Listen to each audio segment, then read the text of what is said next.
welcome to Straight Talk on WION. With me is the ambassador of Ukraine to India, Ambassador Igor Polikha. Welcome to WION, sir. Thanks a lot. Today was supposed to be the day of the invasion, quote-unquote, or war, according to the predictions by some of Ukraine's allies and some statements by your own president.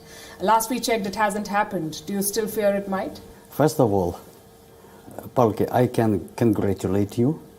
You were the pioneer among Indian journalists to visit Ukraine. I saw some of your stories about situation in Ukraine. I highly appreciate your professional level. Thank you, sir. You met people from various strata of society, and what I liked most of all, you tried to make objective, real story. And your aim, it seems to me, was not seeking cheap sensations and war-mongering. And that's why I congratulate you on being highly qualified and professional pioneer in the Ukrainian direction. Thank you very much. Thank you. It was a beautiful country, a little cold for us, but a great assignment. And in any case, during our previous meeting, the first thing I told you and people from your team, please check the temperature. Yes, we did. And then take proper clothes, and only after that you may go. Yes. Coming back to the issue you raised. Of course, 16th was announced as the date of invasion. You see, starting from after 2014, I can remember 10, 15, maybe 20 exact dates of invasion, which never happened. We are happy that we survived 21st attempt of invasion. But talking seriously, again, there are too many questions to the professionalism of many journalists. Many people are just looking for cheap sensations. They are not going, many journalists, to see the bulk of the problem. Ukraine-Russian relations, it's a very serious international problem. But for some people, this 16th of February, it became some kind of tamasha, mukabla. Who will predict the exact date? You see, even yesterday, when there were first signs of de-escalation of situation, you see, it sounds really ridiculous. 2 British tabloids within 1 hour gave exact date, exact timing of invasion. According to one tabloid, invasion should have started today at 1 a.m. According to the second tabloid, it should have started at 3 a.m. Of course, nothing happened. But your own president was one of those who gave 16th of February as the possible date of invasion. Our president never confirmed any exact date of invasion. Our president, the main thing he said, that the biggest danger for society, it's panic. A lot of economic losses and so on and so on, firstly. Secondly, our president repeatedly claimed that Ukraine is closely monitoring the situation. And his main postulate was that Ukraine is not expecting and don't see any imminent danger of invasion. Moreover, 2 days back, there was a session of the National Security and Defense Council of Ukraine.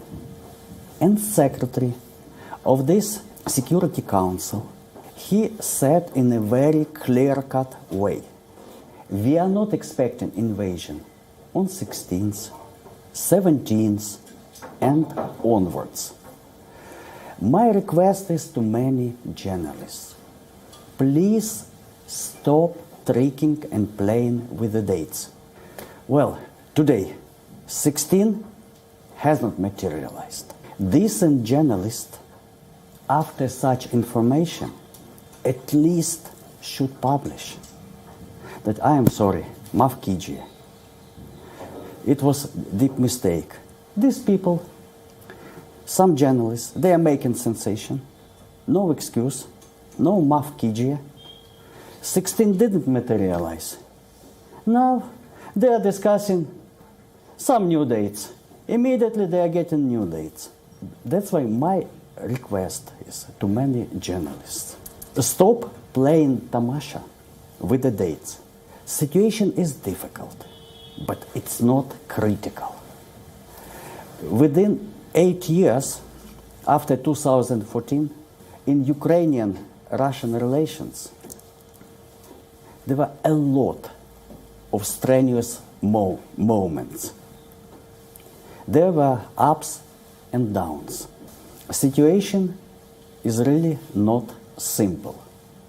But Ukrainian side, Ukrainian president, our minister, we repeatedly say that we are ready and will be very much active in diplomatic solution. We are ready for various platforms for discussion this issue. And of course I am following the latest news, the latest international events. Again, I am cautiously optimistic. There are some rays of hope. For example, Belarus today announced that after military exercises, all Russian troops are leaving the Belarusian territory. There are some reports that some military units are moving away from Ukrainian border. Of course, I am in Delhi. I cannot confirm or deny this information. Is it exact or not exact? But let's see. During last 2 days, not absolutely negative background prevails on in media on Ukrainian-Russian relations. We can see fast positive signals. Right. That something positive, inshallah, may happen, is going to happen. I am pragmatic and we are realists. Situation is difficult. There are too many problems. It's not one-day solution. Right. But official position of Ukraine is only diplomatic means. So I'll come back to your point about journalists creating sensational headlines, and I will not try to defend anyone in the press who sensationalizes something as serious as this. But would you also say the same for your allies in the West? Because we've heard people from the government, both in the US and the UK, say and use words like, an invasion is imminent, I'm quoting. An attack may happen in the next 48 hours. US intelligence assessments saying that there might be 50,000 civilian casualties in Ukraine. That did lead to a lot of panic and worry. So while you blame the journalists, and sometimes rightly so, would you also say the same for your Western allies who have ratcheted up this tension? You see, in this case, I am not dividing Asian, European, or other journalists. Okay, your allies. Allies. Yes, even allies journalists. I am asking all the journalists. I'm not talking about journalists, sir. I'm talking about the governments. I am asking all the journalists to be more careful and more cautious with all these headlines, with all these panicky moods. I did my best. I tried to do my best yesterday before 2 channels to tell the Indian audience the real situation and to calm down a bit the worries of some parents of the students who are staying in Ukraine. I absolutely appreciate it, sir. But I'm asking you not about journalists. I'm asking you about the Foreign Office in the UK, about the White House spokesperson in the United States saying these exact same things. The journalists make headlines from what their governments are telling, and their governments are saying, quote unquote, an invasion is imminent. It may happen in the next 48 hours. 50,000 civilians may be killed. You see, I am, thanks God, ambassador to India. Of course, I don't like to comment the statements of some our allies, of some our Western partners. I can comment only I am responsible, first of all, for India. I highly appreciate Indian balanced position. For example, in this travel advisory, your embassy is working in normal regime. People, Indian citizens in Ukraine may consider possibility of temporarily leaving Ukraine. And India traditionally taken into account your long, non-aligned and other history, several times expressed its position that India supports diplomatic and peaceful solution of this conflict. In this case, as ambassador to India, I can only appreciate the Indian position, but I cannot comment on the position of some our partners. You know very well our ambassador to the United Kingdom. You see, it's his sphere of responsibility, not mine. All right, so we'll talk about Indians, and we have thousands of Indian students, and Yes.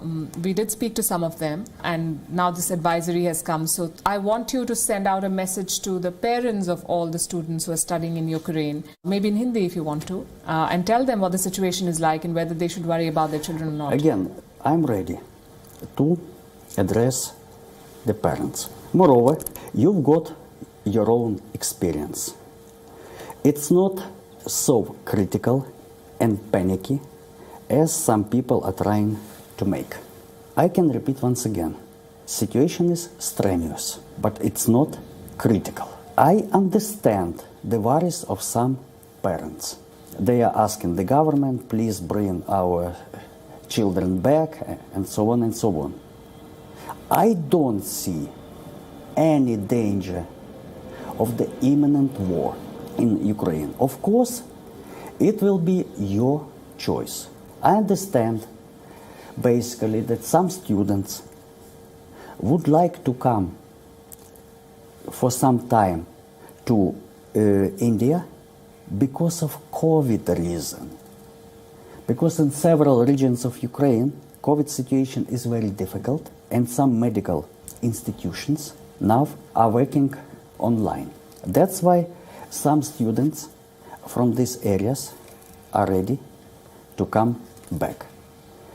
It's the right of the Indian government, and it's the right of Indian citizens to decide whether to come back for some time to India. Moreover, the weather is very fine now, or whether to stay in Ukraine. It's your choice. I cannot impose my will, but I can assure you that the government of Ukraine, me personally, we don't see the imminent danger of war in the nearest time. We don't see. We already survived 15th, 16th. We shall peacefully survive all other dates. Is diplomacy working according to you? And we all want a diplomatic solution. There's been a lot of shuttle diplomacy, visits to Kiev, visits to Moscow, but nothing very much to show for it, really. Diplomacy started working. You understand that every deep conflict, its solution, it's not one-day story. It will take too much time, too much time. But I am optimistic that diplomacy started working. And I can repeat once again our official position that Ukraine is ready to hold negotiations on political and diplomatic solution on the various platforms. What kind of concessions is Ukraine prepared to make? There were reports that Ukraine might reconsider its bid for NATO membership if that buys them peace. I am ambassador. I am Sarkari Babu. Of course. You speak for your government. Of course, for any ambassador and for any government, the main law is national constitution. In our national constitution, it's officially fixed that Ukraine is bidding to EU and NATO membership. That's why, as ambassador, I cannot see any compromise on the issue which involves constitution. What are the concessions? I don't know. It will take a lot of time. It will take a lot of negotiations. Concessions on Donbass, maybe? I don't know. I cannot comment. It's very difficult negotiation process. We are using all formats. We revived so-called Normandia format. Yeah. We had already 2 meetings. Of course, during these meetings, we didn't see any breakthroughs. But the positive fact that after some pause, this format started working.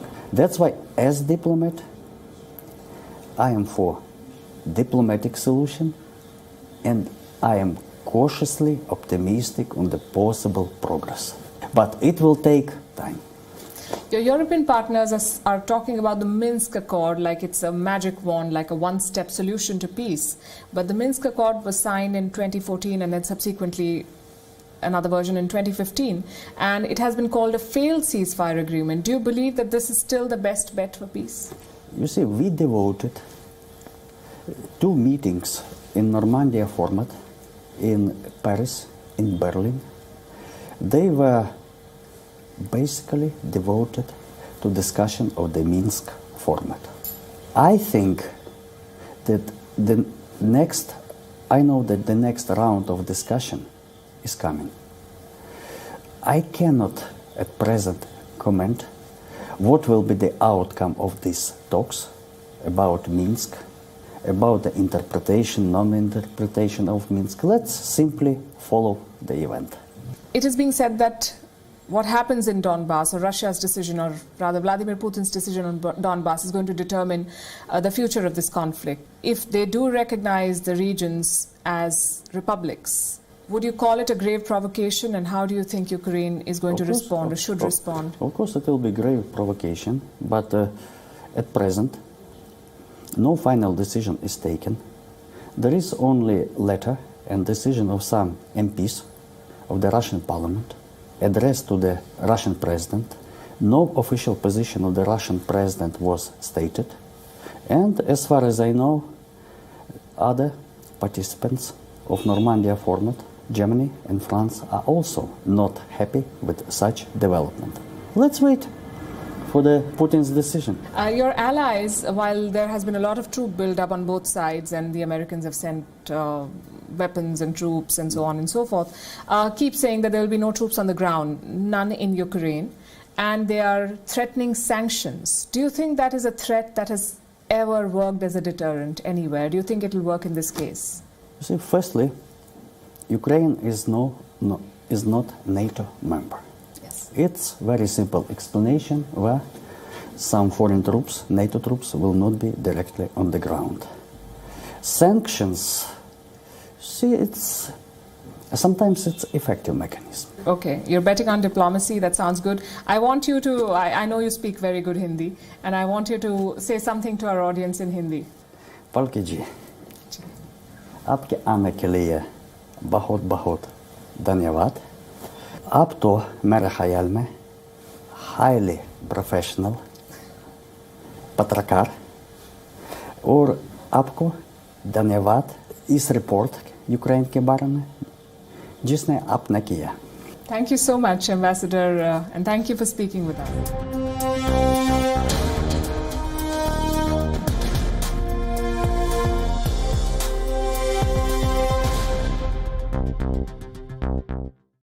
one world trade.